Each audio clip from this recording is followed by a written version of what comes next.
కానీ 90% of CSC స్టూడెంట్స్కి ఈ విషయం తెలియదు. సి++, దీని మీద నీకు స్ట్రాంగ్ బేసిక్స్ ఉంటే చాలు. సాఫ్ట్వేర్ జాబ్స్ ట్రై చేయాలి, ఇవే ఉన్నాయి అని అనుకుంటారు. నమస్తే people, welcome to my channel Rohit talks. ఈరోజు మన టాపిక్ ఏంటంటే embedded software and embedded hardware.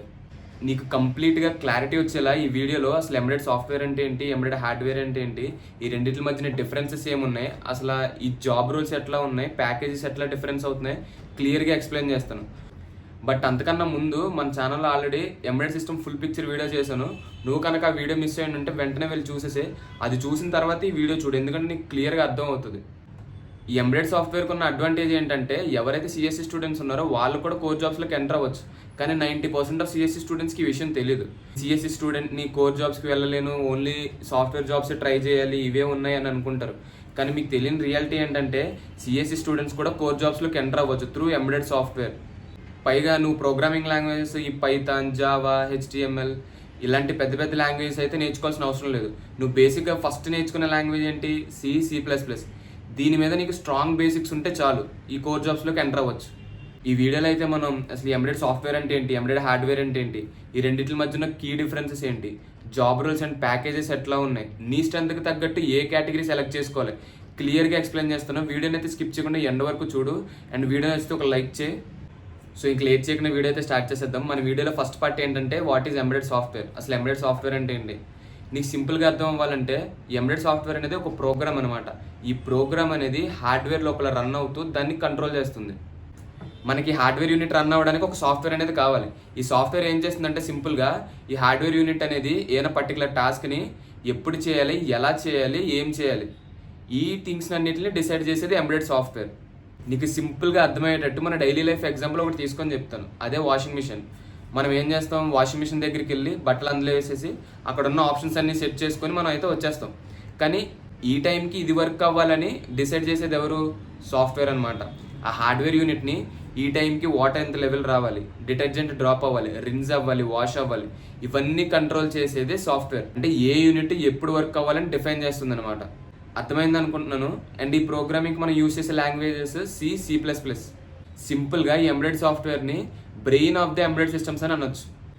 మన ఈ వీడియోలో సెకండ్ పార్ట్ ఏంటంటే ఎంబెడెడ్ హార్డ్వేర్. అసలు ఎంబెడెడ్ హార్డ్వేర్ ఏంటంటే మనకి ఈ ఫంక్షనాలిటీ ఒకటి అవుట్పుట్ రావడానికి కొన్ని మిషన్స్ అనేవి వర్క్ అవుతాయి. అవి ఏంటంటే micro controllers, sensors, actuators, display units, altogether అన్నిటిని కలిపి హార్డ్వేర్ యూనిట్ అంటాం. ఈ హార్డ్వేర్ యూనిట్లో మనకు మెయిన్ ఇంపార్టెంట్ అంటే మైక్రో కంట్రోలర్. ఈ మైక్రో కంట్రోలర్ని సింపుల్గా heart of the embedded system అని అనొచ్చు.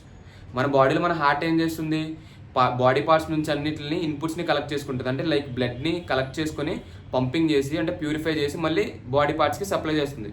అదే సింపుల్గా ఈ మైక్రో కంట్రోలర్ అనేది కూడా సెన్సార్స్ నుంచి, యాక్టివేటర్స్ నుంచి ఇన్పుట్స్ అనేది తీసుకొని మైక్రో కంట్రోలర్ ఆ ఇన్పుట్స్ని ప్రాసెస్ చేసి అవుట్పుట్ని డిస్ప్లే యూనిట్స్కి మళ్ళీ సెన్సార్స్కి అన్నిటిని పంపిస్తుంది. అండ్ మన పార్ట్ 3 ఏంటంటే కీ డిఫరెన్సెస్. ఈ రెండు డొమైన్స్ మధ్య ఉన్న కీ డిఫరెన్సెస్ ఏంటి, అండ్ నువ్వు ఫోకస్ చేయాల్సిన సబ్జెక్ట్స్ ఏంటి.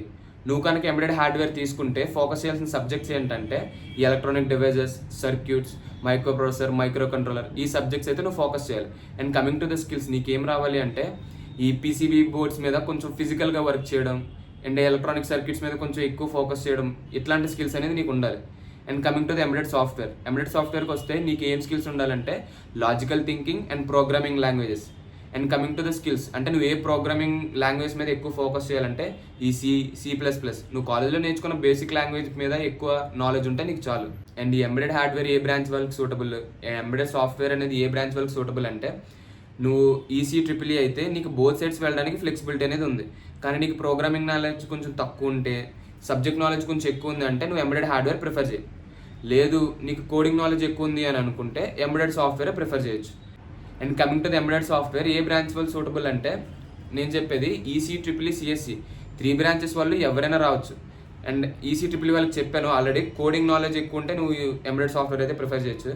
And coming to the CSE people, మీకేంటంటే మీకు ఫస్ట్ నుంచి మీరు ఫోకస్ చేసేది ఎక్కువ కోడింగ్ నాలెడ్జ్ మీద కాబట్టి, కోడింగ్ సబ్జెక్ట్స్ మీద కాబట్టి better you prefer embedded software. లేదు నీకు ఎంబెడెడ్ హార్డ్వేర్ అంటే ఆ సబ్జెక్ట్స్ మీద కూడా ఇంట్రెస్ట్ ఉంది అంటే మైక్రో ప్రాసెసర్, మైక్రో కంట్రోలర్, ఈ సబ్జెక్ట్స్ మీద కూడా నీకు ఎక్కువ ఇంట్రెస్ట్ ఉంది అని అనుకుంటే నువ్వు ఎంబెడెడ్ హార్డ్వేర్ కూడా ప్రిఫర్ చేయొచ్చు. And coming to the job roles, ఎట్లాంటి జాబ్ రోల్స్ నువ్వు ఎక్వైర్ చేయొచ్చు అంటే నువ్వు కనుక ఎంబెడెడ్ హార్డ్వేర్ సెలెక్ట్ చేసుకుంటే embedded hardware engineer, system validation engineer, PCB design engineer, ఇట్లాంటి జాబ్ రోల్స్ అయితే నువ్వు ఎక్వైర్ చేయొచ్చు. ఒకవేళ ఎంబెడెడ్ సాఫ్ట్వేర్ అయితే firmware engineer, embedded C developer and embedded software engineer. And coming to the part for salaries విషయానికి వస్తే ఫ్రెషర్స్కి MNC కంపెనీస్లో embedded hardware అయితే 3.5 నుంచి 6 lakhs వరకు వేరియబుల్ పే ఉంది.